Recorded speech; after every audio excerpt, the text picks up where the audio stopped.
Good morning guys, SDS blog থেকে সবাইকে স্বাগত। তোমরা সবাই কেমন আছো? আশা করছি ভালো আছো, আর আমিও ভালো আছি। দেখো,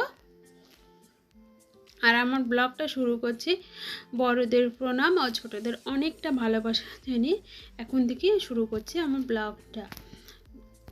আর আমি দেখো সকাল সকাল ঝাড়ু দিতে চলে এসেছি। এটা সকাল বলবো না, এখন 8:30 বাজে। তারপরে আমি এসেছি। তোমাদেরকে তো আগেই আমি বলেছি সকালে বাসি জামা ছেড়ে প্রথমেই আগে আমি ঠাকুর ঘরে যাই, ঠাকুরের ঘরের কাজ সেরে নিয়ে তারপর আমি শুরু করি বাসি কাজ। দেখো আমার উপরে ঝাড়ু দেওয়া হয়ে গেছে, তারপর আমি চলে এসেছি সিঁড়িতে ঝাড়ু দিতে। সিঁড়িটা আমার ঝাড়ু দেওয়া হয়ে গেছে, তারপরে নিচের ঘরটা ঝাড়ু দিয়ে নেবো। আগে বিছানা টিছানা তুলে নেবো, তারপরে নিচের ঘরটা ঝাড়ু দিয়ে নেবো। আর এই যে আমার মেয়ের গাড়ি এখানে, মানে সাইকেল, গাড়ি না তো সাইকেল, এটাতে করে ঘুরে বেড়াই। ওখানে ওই জায়গাটা গাড়ি সাইকেলটা সরিয়ে তারপরে আমি আবার ঝাড়ু দিচ্ছি। দেখো আমার নিচের ঘরেও চলে এসেছি। নিচের ঘরে আমার সব গোছানো হয়ে গেছে, তারপর আমি ঝাড়ু দিচ্ছি, তোমরা দেখতেই পাচ্ছ। আর আজকে আমার শরীরটা অতটাও ভালো না, তার জন্য আমার ভালো লাগছে না কিছু। আজকে আমার ব্লগ আমি বেশি কিছু শ্যুটও করিনি, কারণ কিছু ভালো লাগছে না। আর আমি শুরু করেছিলাম, কিন্তু সেগুলো জানি না কোথায় হারিয়ে গেল, ডিলিট হয়ে গেল নাকি আমি বুঝতে পারছি না। দেখবে তোমার মন যদি না ভালো থাকে, কিছুই ভালো লাগে না, তখন দেখবে সব কিছুই ডিলিট হয়ে যাচ্ছে, হারিয়ে যাচ্ছে, তুমি কিছুই খুঁজে পাবে না। মন ভালো থাকলে তুমি সব কিছুই ঠিক মতন চলবে। কিন্তু আমার যতই কিছু হোক না কেন, আমি সব সময় আমি নিজেকে ভালো রাখার চেষ্টা করি। আমাকে কেউ দেখে বুঝতে পারবে না আমার কী হয়েছে, সবসময় হাসি মুখে থাকারই চেষ্টা করি। এটাই হয়তো সবারই থাকা উচিত, কারণ জীবনে অনেক ঝড় ঝাপটা আসেই। আর সেই বলে আমার কিছু হয়েছে তা না, আমার বাড়িতে কিছু করে এমনিতে আমার শরীরটাতে কেমন জানি ঝিমঝিম লাগছে, ঘুম ঘুম পাচ্ছে, জানি না।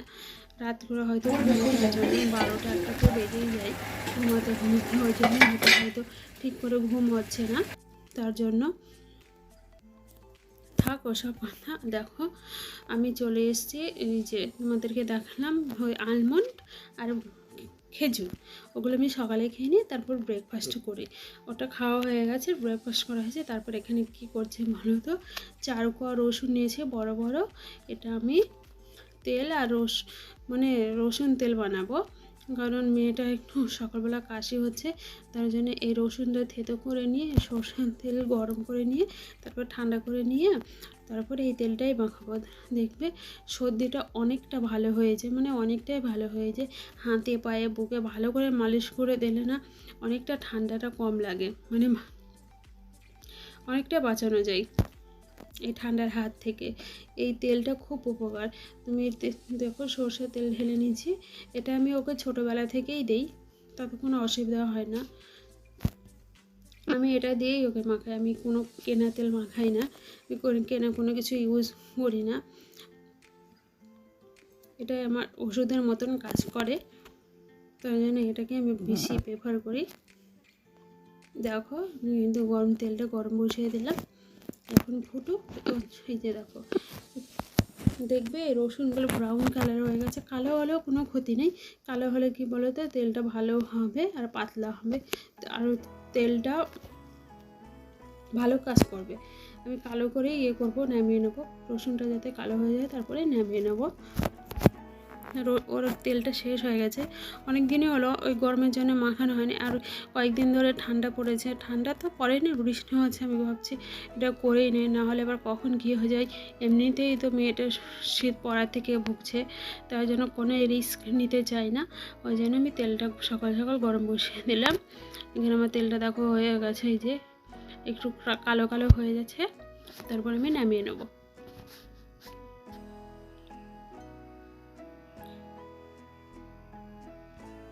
এই যে দেখতেই পাচ্ছ হয়ে গেছে প্রায়। আজকে আমি কোনো কাজই করিনি বেশি, তোমরা দেখতেই পাবে ব্লগে। আর ব্লগটা খুব লেন্দি হয়ে গেছে, মানে কারো ভালো লাগবে না। আর এখানে দেখো ফ্লিপকার্ট থেকে মা কি অর্ডার করেছিল, ডাব্বা। এই যে এই ডাব্বাগুলো অর্ডার করেছে, এই ডাব্বাগুলো 12টা। এসে ফ্লিপকার্ট থেকে। আমি ওই ডাব্বাগুলো তোমাদেরকে দেখাচ্ছি। আর এই চালগুলো এই ডাব্বার মধ্যে ভরে নেবো। কী বলো তো, এই ডাব্বাগুলো দেখতেও সুন্দর লাগে আর অ্যারেঞ্জ করে রাখতেও ভালো লাগে। তোমাদেরকে পরে দেখাবো। আমি এদের প্রথমে জিরে ঢেলে নিলাম, তারপরে সব মশলাগুলো ঢেলে নিই, মানে মশলা ডাল মানে অল্প অল্প জিনিস। এগুলো 1/2 কিলোর ডাব্বা, 500 গ্রামের ডাব্বা এগুলো। আর 1 কিলোরও আছে, 1 কিলোর আগে কিনেছিলাম আর এখন এগুলো কেনা হয়েছে। এই যে গরম মশলাটা ঢেলে নিলাম। খুব সুন্দর এই ডাব্বাগুলো, দেখতেও ভালো লাগে, খুব সুন্দর লাগে দেখতে রান্নাঘরটাকে।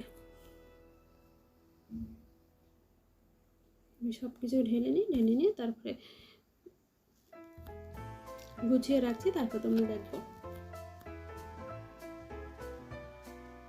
আর এই যে ডাব্বাগুলো ফেলছি, ঢেলে রাখছি, ডাব্বাগুলো কী করবো বলো তো, এই ডাব্বাগুলো একটা নেব না, সব ফেলে দেবো। এই ডাব্বাগুলো ভালো করে রাখা যায় না সাজিয়ে গুছিয়ে, আর এই ডাব্বাগুলো খুব সুন্দর করে সাজানো যায়, একটার উপর একটা রাখা যায়, আর ওগুলো সেট হয় না, আর এগুলো সেট ভাবে রাখা যায়।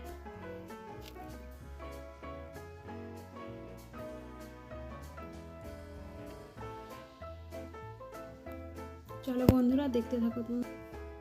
দেখো আমার ডাব্বাগুলো সাজানো হয়ে গেছে, দেখো কি সুন্দর লাগছে না, খুব সুন্দর লাগছে। এই যে ওগুলো 1 কিলোর ডাব্বা আর এগুলো 1/2 কিলোর ডাব্বা, দেখো দেখতে কত সুন্দর লাগছে। তোমরা কিন্তু নিতে পারো, খুব সস্তায় আছে, খুব একটা বেশি দাম তা না।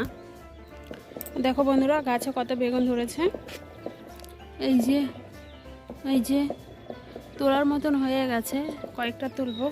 তার আগে ভাবছি কি তোমাদের একটু দেখিয়ে নিই আমাদের কাছে কত বেগুন ধরেছে। এই যে ওই যে একটা, ওই যে কয়েকটা বেগুন তুলে নেব, হয়ে গেছে।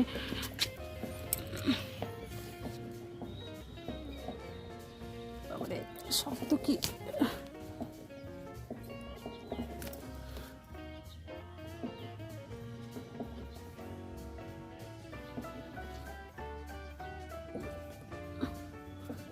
হয়নি,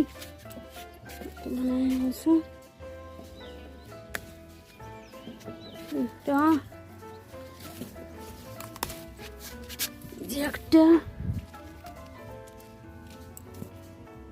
একটা তুললাম, এই যে একটা, এই যে টপ দ্বারা যে এটা হয়নি। এই দেখো নিচেও আছে 4-5টার মতন, ওরা তুলতে হবে। এই যে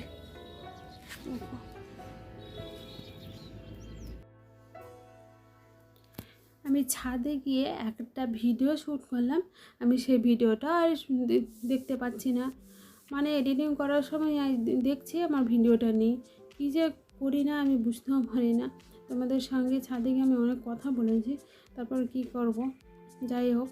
এই যে আমি জামা কাপড় তুলে নিয়ে চলে এসেছি, দেখতেই পাচ্ছ এখানে জামার মনে হয় পাহাড়, আর এখানে দেখো কি অবস্থা অগোছানো। এই জামাগুলো কালকের আছে আবার আজকের, দেখো এগুলো আমি সব গুছিয়ে নেব। কালকে কি বলো তো, কালকে আমি 2টোর সময় চান করেছি, 2টো না 2:30টার সময়, তখন আমি জামা কাপড় কেচে দিয়েছি। আর বৃষ্টির জন্য সারাদিন ভালো করে রোদে বেরোয়নি, তার জন্য আজকে রোদে দিয়েছে, সব শুকিয়ে গেছে।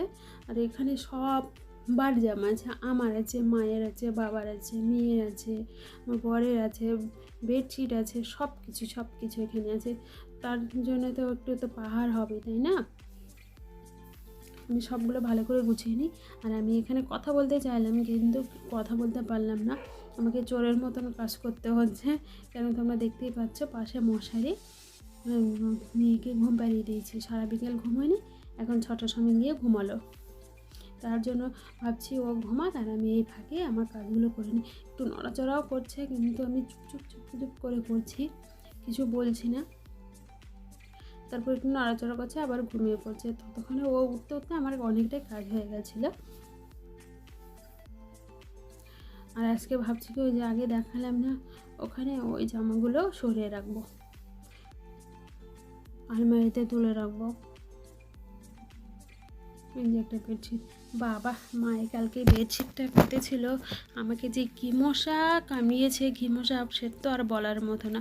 তাই মাকে বললাম, মা তুমি শিগগিরই এই বেডশিটটা উঠাও, না আমাকে মশাতে ঘুমাতে দিচ্ছে না, এত মশা বাপরে, তার মধ্যে কালো, ওই জন্যে আরও মশা মনে হয় ছেঁকে আসছে। আমি কিছুতেই কালকে ঘুমাতে পারিনি মশার জ্বালায়, তাই জন্য আজকে তুলে দিয়েছে।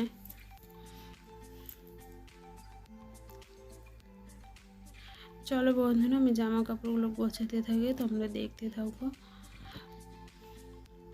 আমি কী করবো কিছুই বুঝতে পারছি না, কি যে আজকের ব্লগটা হলো। তোমরা আমার কোনো কিছু ভুল হয়ে থাকলে তোমরা ক্ষমা করে দিও, আমি ভালো করার চেষ্টা করবো, কারণ আমার একদম ভালো লাগছিল না, তাই জন্য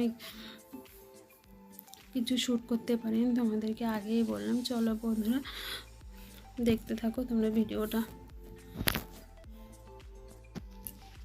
দেখো বন্ধুরা, আমার সব জামা কাপড় গোছানো হয়ে গেছে, পাহাড়টাকে একটু কাটলাম, মানে সব কিছু গুছিয়ে নিলাম। এই যে দেখো বন্ধুরা, আমি পরিষ্কার করে নিয়েছি, আর দেখতে পেয়েছিলে এখানে কত জামা কাপড় ছিল, সব আমি গুছিয়ে নিয়েছি এখানে, আর একটা সব কিছু গুছিয়ে নিয়েছি। আর তখন মেয়ে ঘুমাচ্ছিলো জন্য আমি কথা বলতে পারিনি, আর মেয়েকে একটু উঠাতে দেরি হয়ে গেছে যেন এখানে শুশু করে দিয়েছে, দেখো যেখানে। আর এই ব্ল্যাঙ্কেটটা ভাবছে না এখনও কেন, ব্ল্যাঙ্কেটটা দুদিনের বৃষ্টি হয়েছে, ভালো করে রোদ বেরোচ্ছে না, তার জন্য ব্ল্যাঙ্কেটটা এখানে রাখা হয়েছে, রোদ বেরোলে রোদে দিয়ে তারপরে ঢুকিয়ে দেবো, দেখি কবে রোদ বেরোয় তারপরে ঢোকাবো, ততদিন এখানেই থাকোই। দেখো সুন্দর করে গুছিয়ে নিয়েছি। আর এই পাঁচটা অবস্থা দেখেছিলে না, কী অবস্থা হয়েছিল, এগুলো আমি গুছিয়ে নিয়েছি। এই যে এখানে কি বলো তো, মেয়ের সব ঠান্ডার জামা ছিল, সব ফুল হাতা সোয়েটার সব জামাগুলো ছিল। আমি ভাবছি না ওগুলো তো আর লাগে না, শুধু শুধু জঙ্গল করে লাভ নেই, আর এখানে রাখলে ধুলোও পড়ে যাবে, আর জায়গাও হচ্ছে না। যে গরমের জামাগুলো এখানে এনে রাখবো, তার আর জায়গা খুঁজে পাচ্ছিল না। আমি কী করবো বিকেলবেলা এই করতে করতে আমার 6:30 বেজে গেছে। এই কী করব এই বলে এর পিছনে লেগেছি, মেয়ে এদিকে ঘুমাচ্ছিলো আর আমি এইদিকে এগুলো করে নিলাম। এদিকে আমি গোছাতে গোছাতে মেয়েও উঠে পড়েছে। এই যে সব গরমের জামাগুলো বের করলাম, যে সবগুলো গরমের জামা, এখানে প্যান্ট, এই যে সব গরমের জামাগুলো। এবার সুন্দর লাগছে না, কী রকম জঙ্গলে হয়েছিল বাপরে, এবার সুন্দর লাগছে।